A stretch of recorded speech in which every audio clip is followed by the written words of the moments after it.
आज दीर्घायु र काठमाडौँ युनिभर्सिटी थिएटर ग्रुप तपाईहरूको सामुन्ने प्रस्तुत गर्दछ नाटक प्रहार।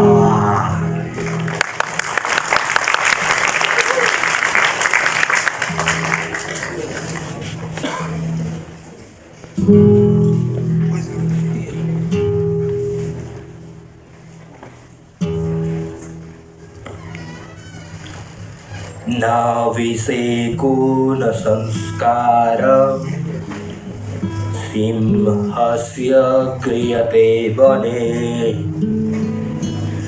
विक्रमाजित सत्वस्य स्वयमेव मृगेन्द्रता। यहाँ राजाको पेच कसैले कसैलाई लाउँदैन। हरेक कुराको लागि सङ्घर्ष नै गर्नुपर्छ। हेर्ने हो भने सङ्घर्ष हाम्रो जीवनको आधार हो। यो संसारमा जन्म लिएपछि हरेक सूक्ष्मदेखि सूक्ष्म कीडादेखि मानिससम्म हरेक प्राणीले सङ्घर्ष नै गर्नुपर्छ।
पाउन्जेल भन्छ बिरामी त राम्रै होस् तर चाहिँ राम्रै गर्न बरु पनि एउटा खाएर नै हेर दुई बुवा उब्रेको छ क्या कताको गयो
वर्षौंदेखि लड्दै मर्दै र फेरि बढ्दै आएका योद्धा हो।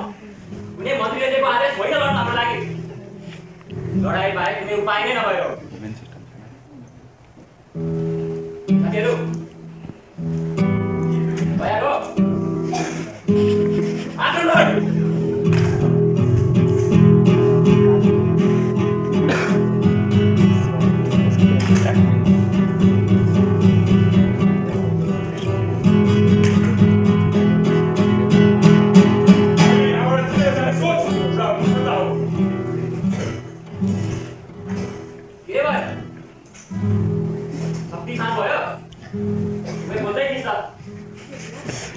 आफ्नै राज्यमा हामी बाहिरीहरूसँग बोल्दै आफ्नै खुसीबाट गर्न आइस।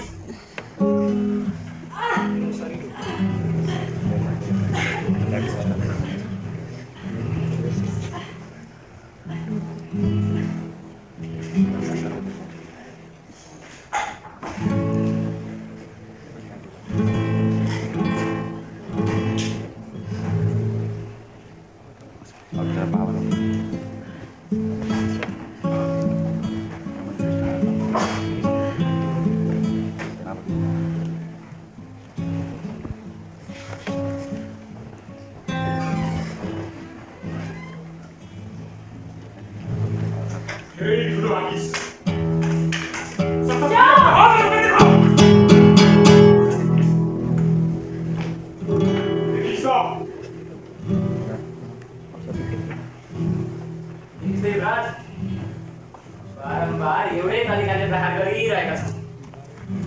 ऊर्जामा जोस त बढ्दैछ, तर कौशलतामा केही फरक छैन। यसैको फाइदा उठाऊ र नयाँ तरिकाले प्रहार गर।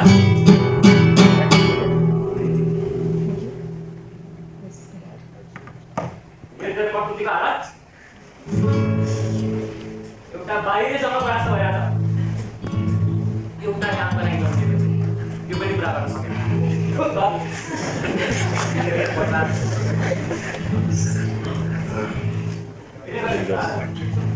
उसले मात्र युद्ध सिक्ने भए हाम्रो शरीर र साहस दुवै मार्न सहित भइसक्यो।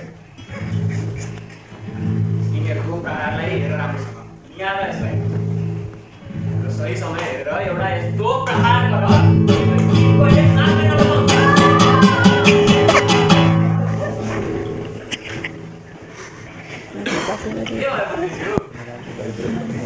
गोरी कुन्चियो कति राख्छ त भइगा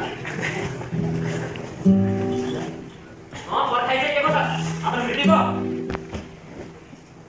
के त भइरहेको छ?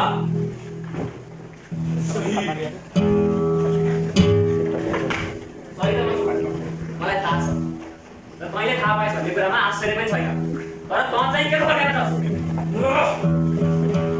सही समयको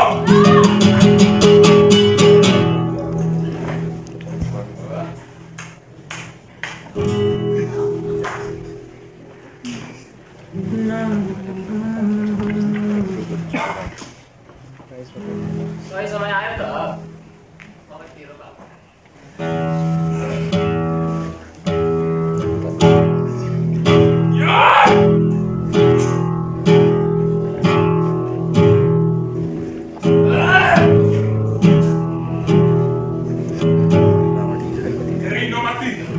मेरो सेनालाई मारेर ठुलो उपलब्धि गरेर हटाउने होला केही भएको छैन। त्यसैले यो मात्र निश्चित भयो कि तेरो मृत्यु मेरो हातमा छ।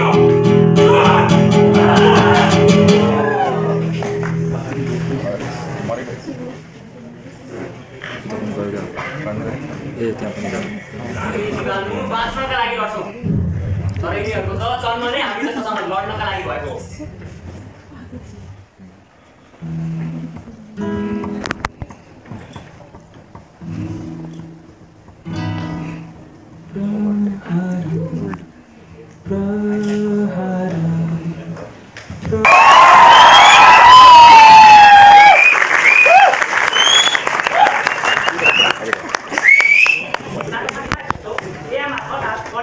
एउटै दिनमा सुरु भएर उत्कर्षमा पुगे जस्तो देखिए पनि वास्तविक जीवनमा भने यस्तो प्रतिरोध बिस्तारै यदि हामीले आज पनि औषधिको गलत प्रयोग गरिरह्यौँ भने यो समय टाढा छैन। कहिले अन्तिम युद्ध सुरु हुन्छ भन्ने कुरा अनिश्चित हो, तर यदि हामी आँखा चिम्लिरह्यौँ भने यो युद्ध निश्चित छ। यो नाटक एउटा प्रतीक हो। युद्ध त पहिले नै सुरु भइसकेको छ। आज तपाईँका निर्णयले भोलिको रणभूमि निर्माण गर्दछ। हरेक साल विश्व स्वास्थ्य संगठनको रिपोर्ट अनुसार हरेक साल विश्वभर करिब 12 लाख जनाभन्दा बढी मानिसहरू एआमाको कारणले नै मृत्युवरण गर्न परिरहेको छ। दबाई नभएर होइन, दबाईको गलत प्रयोगले गर्दा यो भएको हो। नेपालमा हेर्ने हो भने 2019 को रिपोर्ट हेर्ने हो भने नेपालमा पनि वर्षेनी करिब 5,000 भन्दा बढीजना मानिसहरूले एआमाको कारणले गर्दा नै ज्यान गुमाउनु परेको छ। अब सचेत हुने बेला अवश्य आएको छ।